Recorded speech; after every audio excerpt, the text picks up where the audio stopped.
चिट्ठी।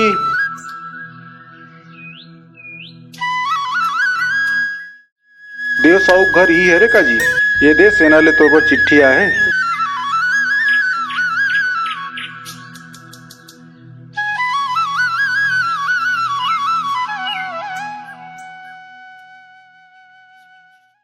हेमा साइन कर दे।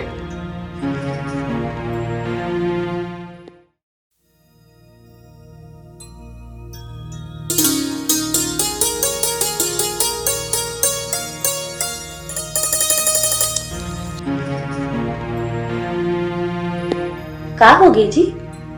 राधा, कल बिनिया ले मोला फौज में रिपोर्टिंग करना है। अभी तो मोर हाथ की मेहंदी तको नहीं धोआ है और ते अभी ले जात हस।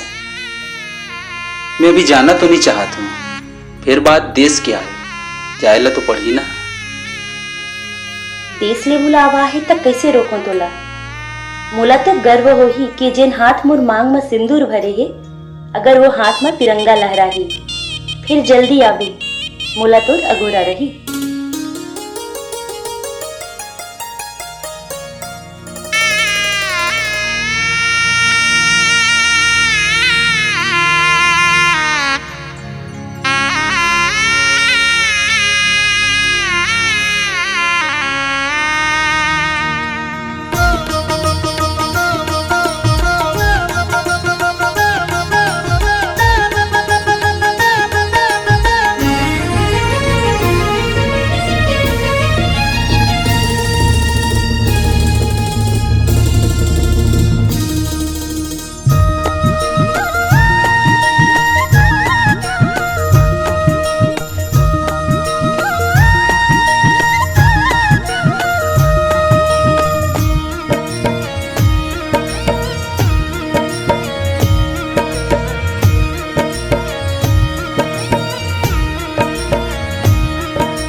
आजा संगी बिरहा के बदरा जराए,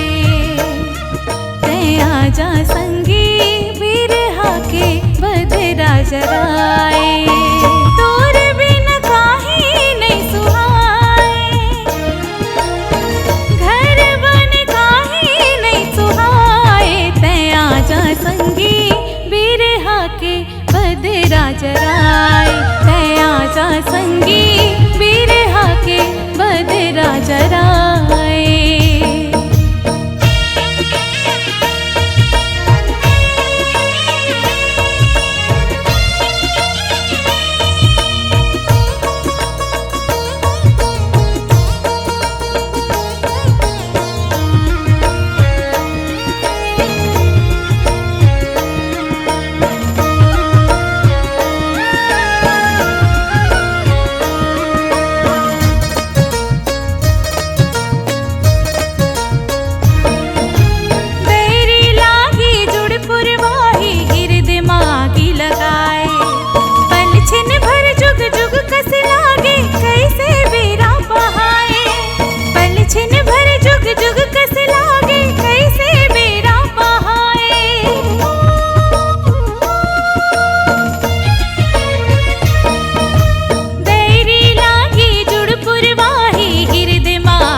अचरा के छंद न मगोरी मन हा मोर छंदागे।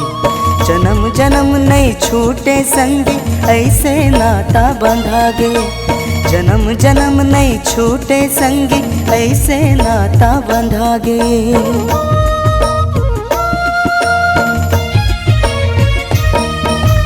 तोर अचरा के छंद न मगोरी मन हा मोर छंदागे। जन्म जन्म नहीं छूटे संगी ऐसे नाता बंधागे। जन्म जन्म नहीं छूटे संगी ऐसे नाता बंधागे। काटे माया के मोह निखवाए मोला दीवाना ते बनाए। सुन सुन मोर सजनी पीरित के बंधना बंधागे। सुन सुन मोर सजनी पीरित के बंधना बंधागे।